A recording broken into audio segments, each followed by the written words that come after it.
Welcome to NHK Newsline. I'm Ramin Malagard in Tokyo.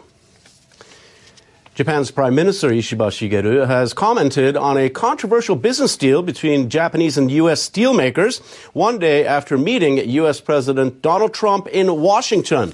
Now, Ishiba indicated that Nippon Steel's planned buyout of U.S. Steel will be an investment rather than a simple takeover. Ishiba spoke about the deal in an NHK debate program on Sunday. It's not a simple acquisition. Nippon Steel will invest in U.S. Steel, and it will remain an American company. I think it is very important for President Trump to have high-quality products made in the U.S.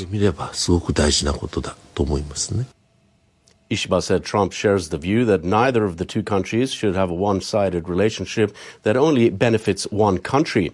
In the news conference after the summit talks with Ishiba, Trump says Nippon Steel agreed to invest heavily in U.S. Steel as opposed to outright owning it. U.S. Steel is a very important company to us. We didn't want to see that leave, and it wouldn't actually leave, but the concept psychologically not good. Trump added that he plans to meet Nippon Steel executives this week. Now, in January, then-President Joe Biden issued an order to block the Japanese steelmakers' bid, citing national security concerns. Trump repeatedly showed his opposition to the plan during his presidential campaign. Now, on Trump's intention of making another tariff announcement earlier this week, Ishiba said if one side exploits and excludes another, their relations are not viable. Ishiba said Japan and the U.S. do not have any dispute that would lead to higher tariffs, adding they did not discuss tariffs on Japanese automobiles. The Prime Minister said his first summit talks with the U.S. President were productive. I think we need to form a good relationship with the U.S. President, so he is willing to talk to us again. I believe this summit went well, thanks to the efforts made by many people.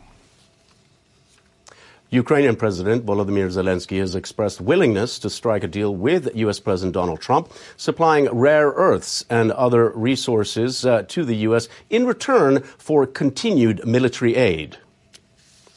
In an interview with Reuters, Zelensky referred to a proposal by Trump, saying his administration is for such a deal.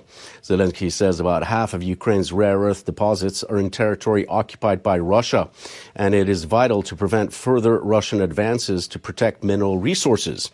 Trump says he may meet Zelensky as soon as this week, adding he will probably also talk to Russian President Vladimir Putin.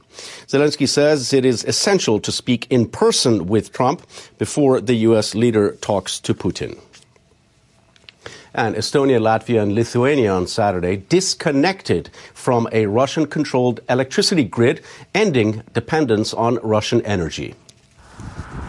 In Lithuania on Saturday, military helicopters and vehicles sent from security authorities patrolled around the newly set up facility to guard against possible acts of sabotage by Russia.